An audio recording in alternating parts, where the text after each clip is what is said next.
Tollywood to Bollywood ఎంతో మంది star హీరోల సినిమాల్లో సాంగ్స్కి కొరియోగ్రఫీ చేశారు జానీ మాస్టర్. అయితే కెరీర్ పీక్ స్టేజ్లో ఉన్నప్పుడు తన అసిస్టెంట్ చేసిన లైంగిక వేధింపుల ఆరోపణల కేసులో జైలుకు వెళ్లారు. ఇటీవల బెయిల్పై రిలీజ్ అయిన జానీ తిరిగి తన కెరీర్పై ఫోకస్ పెట్టారు.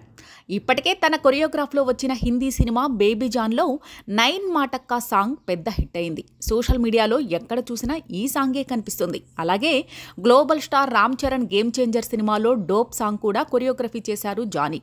ఇది కూడా తాజాగా రిలీజ్ అయి ట్రెండ్ అవుతోంది. ఈ సందర్భంగా రామ్ చరణ్ గురించి గొప్పగా మాట్లాడారు జానీ మాస్టర్. ఈ కేసులో బెయిల్పై విడుదలై బయటకొచ్చినప్పుడు చరణ్ తనకి ధైర్యాన్ని ఇచ్చినట్లు చెప్పారు. నాతో ఉన్నా అన్నారు. నేను బయటికి రాగానే ఫస్ట్ రామ్ చరణ్ కాల్ చేశారు. నేను నీతో ఉన్నాను, ఏం కంగారు పడకు అన్నారు. అసలు వేరే విషయాల గురించి ఏం మాట్లాడలేదు.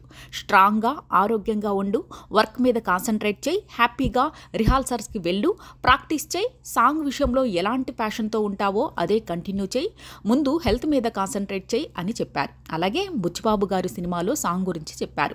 నెక్స్ట్ ఇవి చేద్దువు గాని అని చెప్పారు. నాకు చాలా హ్యాపీగా అనిపించింది అంటూ జానీ మాస్టర్ చెప్పారు. అంటే రామ్ చరణ్ చేస్తున్న వరుస సినిమాలకి జానీ మాస్టర్ వర్క్ చేస్తున్నారు. ఇప్పటి వరకు రామ్ చరణ్తో పలు సినిమాలకి జానీ మాస్టర్ వర్క్ చేశారు.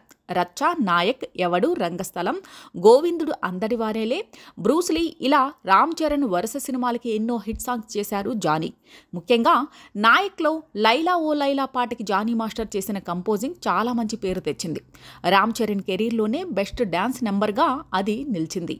అలాగే రంగస్థలంలో జిగేలు రాణి పాట కూడా జానీ మాస్టరే చేశారు. ఇలా భవిష్యత్తులో బుచ్చిబాబు రామ్ చరణ్ కాంబోలో రానున్న సినిమాలో కూడా జానీ మాస్టర్ 1-2 పాటలు చేయబోతున్నారు.